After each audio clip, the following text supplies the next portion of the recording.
ทศกาลสงกรานต์ปีนี้พี่น้องชาวไทยคงได้สนุกสนานกับการเล่นน้ำได้รดน้ำดำหัวผู้หลักผู้ใหญ่และมีความสุขที่ได้กลับมาเจอครอบครัวแบบพร้อมหน้าพร้อมตาสำหรับสงกรานต์ปีนี้ของวูดดี้ผมมีนัดกับเพื่อนซีทาทายังครับเพื่อจะมาเนรมิตความฝันและแบ่งปันความสุขให้แก่เด็กน้อยคนหนึ่งว่าแต่ว่าตอนนี้ทาทาเธอรอผมอยู่นานแล้วนะครับอะไรเจ้าของรายการมาช้าได้ยังไงรอนานไหมก็ไม่ได้นานอะไรมากหรอกเมื่อกี้นึกว่าเห็นยืนคุยกับตัวเองไม่ใช่กำลังทำท่านี้อยู่ท่าอะไรเดี๋ยวเราทำบ้างแป๊บนึงมา1 2 3บอกคุณผู้ชมก่อนนะครับว่าวันนี้เนี่ยสงกรานต์เนี่ยหลายๆคนเนี่ยอาจจะไปเที่ยวต่างจังหวัดบ้างหรือไปทะเลบ้างแต่เรา2 คนวันนี้มีภารกิจพิเศษจริงๆตั้งแต่เมื่อปีใหม่แล้วล่ะนะครับซึ่งวันนี้เนี่ยเรามีเพื่อนอีก1 คนเดี๋ยวจะต้องบอกว่าเดี๋ยวจะได้เจอเขาได้ข่าวว่าตื่นเต้นมากที่อยากจะมาสยามโมชั่นเวิลด์นี่เป็นครั้งที่6ของทาทาแล้วใช่ไหมประมาณนั้นนะคะคุ้นเคยมากกับที่นี่ส่วนที่นี่เป็นครั้งที่2ของวูดดี้นะครับวันนี้เนี่ยเราจะทำให้ฝันของคนคนหนึ่งเป็นจริงซึ่งเดี๋ยวเราจะได้รู้กันว่าเขาเป็นใครไป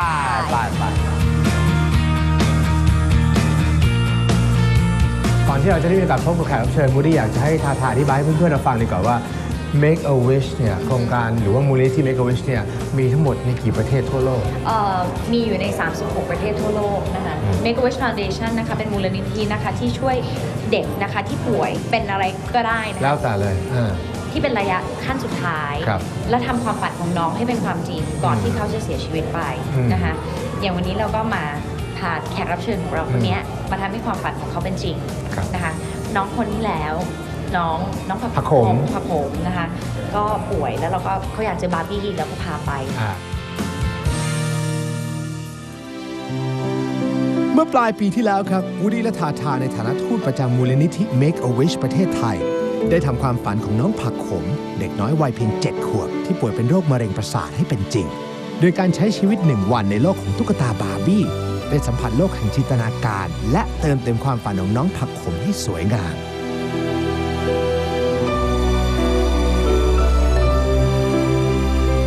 สำหรับภารกิจเนรมิตความฝันครั้งใหม่นี้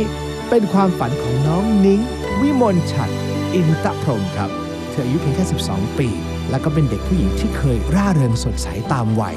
แต่ตอนนี้ครับเธอป่วยเป็นโรคมะเร็งประสาทมากว่า4 ปีแล้วซึ่งการรักษาจะต้องให้เคมีอ่อนๆและให้ยาปฏิชีวนะเป็นระยะเธอมีแม่ที่อยู่ข้างกายและดูแลไม่ห่างครับส่วนพ่อและพี่ชายทำงานเป็นเสาหลักให้กับครอบครัวก่อนเขาก็แข็งแรงเขาก็เล่นตามเหมือนเด็กเนี่ยซนอะไร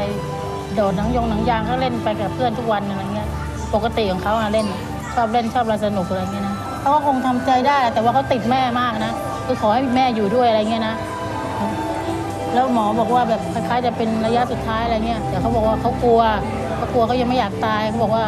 ให้ยาเขาเหอะอะไรเงี้ยเขายังอยากอยู่กับแม่มันมากดีใจมากเลยที่ได้เจอปลาเยอะแยะเลยก็ดีใจเขาจะได้มีความฝันเขาดีสมหวังถึงเวลาแล้วแหละครับที่เราจะไปทำความฝันของน้องนิ้งที่อยากจะเข้าไปสู่โลกใต้ทะเลให้เป็นความจริงแล้วครับตื่นเต้นไหมพี่ทาดูเหมือนจะตื่นเต้นกว่านิ้งนะตื่นเต้นพี่วูดดี้ก็ตื่นเต้นเมื่อกี้นี้หลับตาก่อนหลับตาใช่ได้บอกพี่วูดดี้ซิว่าอย่างแรกที่อยากจะเห็นคืออะไรน้องนิ้งปลาโลมาถ้าไม่มีปลาโลมารองลงมาจะเป็นอะไรดีเอ่ยเต่าถ้าไม่มีเต่า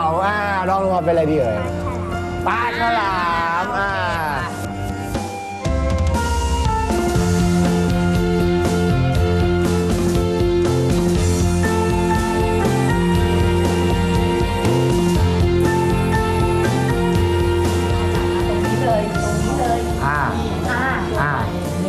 อย่าเพิ่งแม่อย่าเพิ่งบอกสิ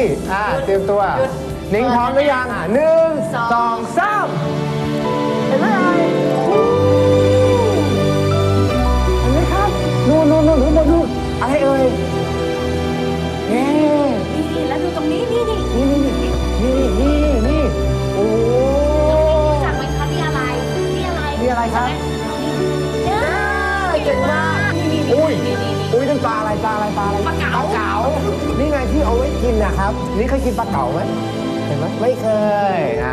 นี่ใครอยากไปทานเขาเลยดูที่ว่าบ่อทะเลค่ะนี่นิ้ง600 กิโลนิ้ง600 กิโลน้องนิ้งยิ้มมีความสุขมากแล้วน้องนิ้งยืนไม่ได้ดีได้ไหมยืนได้ไหมเดี๋ยวไปข้างนี้ข้างมาเร็วปึ๊บโอเคดูนี่ใกล้ๆนี่เห็นหางไหมลองจับไหมขยับค่อยๆอยู่ดีประคองน้องประคองลองจับดูเห็นไหมสัมผัสได้ไหมดูมันเป็นเงานะมันเป็นมันเป็นเกล็ดไงพี่ทาดำน้ำนะพี่ทายังไม่เห็นใกล้เท่านี้อันนี้คือใกล้มากเนาะปลากระเบนมาแล้วหน้าเหมือนพี่ทาไหมเอ่ยเหมือนเลยเนาะโอ้โหหรือหน้าเหมือนแฟนใหม่พี่ทาเหมือนไหม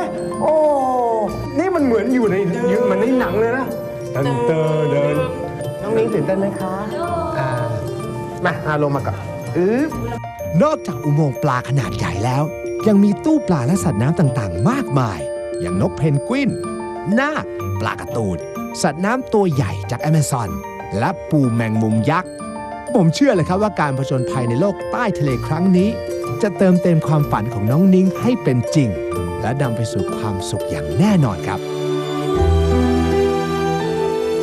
อีกสักครู่ครับวูดดี้และทาทาจะพาน้องนิ้งไปพบกับเซอร์ไพรส์สุดพิเศษในโลกใต้ท้องทะเลพร้อมกับความสนุกสนานและรอยยิ้มแห่งความสุขช่วงหน้าครับมูลนิธิ Make-A-Wish Foundation Thailand มูลนิธิที่ใหญ่ที่สุดในโลกในการสร้างฝันให้เป็นจริงดำเนินงานมานานกว่า30 ปีใน36 ประเทศครับเพื่อสานฝันให้เด็กๆที่เจ็บป่วยด้วยโรคร้ายได้สมหวังในสิ่งที่พวกเขาปรารถนาซึ่งทำความฝันของเด็กๆทั่วโลกสำเร็จไปกว่า 250,000 ความฝันแล้วเลยครับ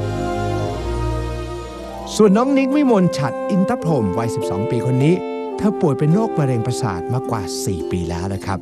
ซึ่งน้องนิ้งก็มีความฝันอยากจะสัมผัสโลกใต้ทะเลอยากจะเจอกับปลาทะเลชนิดต่างๆซึ่งความพิเศษแบบสุดๆครั้งนี้กำลังรอน้องนิ้งอยู่ครับนั่งแถวหน้าเลยน้องนิ้งมาเลยน้องนิ้งให้แถวหน้าเลยแม่นั่งข้างน้องนิ้งพร้อมจะเห็นนักประดาน้ำหรือยังดูน้องโหนกน่ารักนี่อะไรไหนเอี้ยวปลาไหลเห็นไหมเห็นปลาไหลไหมเห็นไหมสวัสดีไหนโอ้ยนี่นู่นมาแล้วเห็นไหมปลาไหลนี่ไงมาแล้วนักประดาน้ำสวัสดีครับพี่เขาหล่อไหมพี่ชื่ออะไรครับผมชื่อแจ็คนะครับผมคุณแจ็คครับผมยินดีต้อนรับน้องนิ้งนะครับผมและเมกอวิทนะครับฟาวเดชั่นไทยแลนด์นะครับผม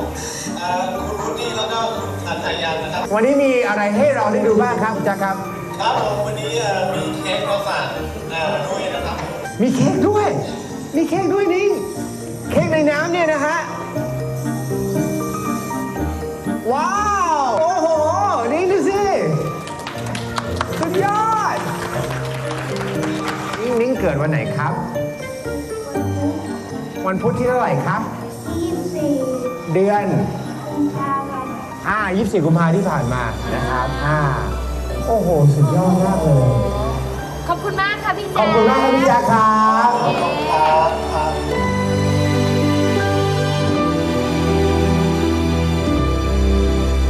ได้พูดคุยกับนักดำน้ำภายในตู้ปลาแนวปะการังน้ำลึกไปแล้ว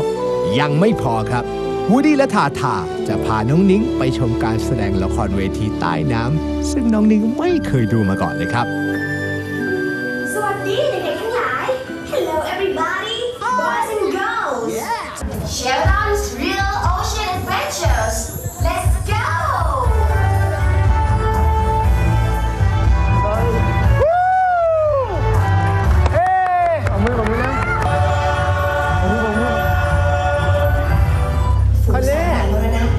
คนนี้เดี๋ยวครับคนนี้ร่างมนต์ดำให้ทางตัวเล็กลงและถูกขังใน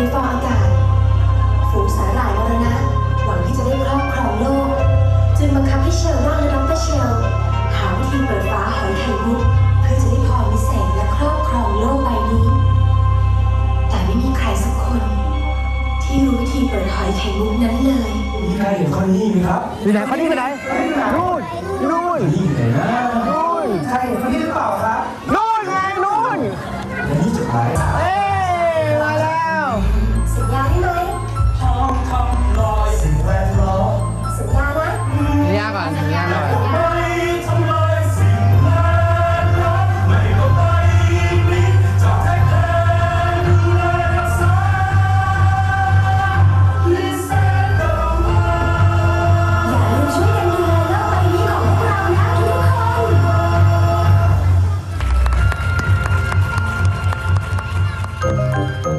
ก่อนที่เราจะไปเจอน้องนิ้งต้องขอบอกนะครับว่าวูดดี้และทาทาได้แอบมาเลือกของขวัญเพื่อเซอร์ไพรส์น้องนิ้งครับ หลังจากที่เราได้เนรมิตความฝันให้เป็นจริง มอบรอยยิ้มและความสุขมาทดแทนความเศร้าครับถ่ายซิว่าคืออะไรห้ามมองตัวแรกอันนี้เป็นอะไรคะเนี่ยอยากได้เต่าพี่คะให้เต่าขอบคุณค่ะ นิ้งนี่อะไรเอ่ยปลาอะไรอย่าได้โลมานี่พี่ให้โลมาขอบคุณครับวันนี้เราได้2ตัวแล้วใช่ไหมไม่ได้เห็นแต่ได้เอากลับบ้านไปโอเคไหมใช่ครับ Yeah Mini for you เป็นตัวอะไรเอ่ยนิ้งหนูใช่ไหมมินนี่เมาส์วันนี้ได้3ตัวเนี่ยได้3ตัวนิ้งวันนี้ได้ดูโลกผจญภัยใต้น้ำรู้สึกยังไงบ้างครับ มีความสุข จริงหรือเปล่าพี่ทาทามีอะไรจะถามนิ้งบ้าง พี่ทาไม่มีอะไรจะถามแต่พี่ทาจะบอกว่าพี่ทาก็มีความสุขเช่นเดียวกันที่เห็นน้องมีความสุขนะคะแล้วพี่วูดดี้รู้สึกยังไงบ้างพี่วูดดี้รู้สึกดีใจที่นิ้งมาวันนี้นะเราได้ใช้ชีวิตอยู่ด้วยกันในวันนี้เนาะได้เที่ยวด้วยกันเนาะเรามีความสุขพี่ก็มีความสุขใช่เห็นวันนี้รู้สึกดีมีความสุขแล้ว คิดว่ามันจะเป็นการสร้างกำลังใจให้กับเราไหม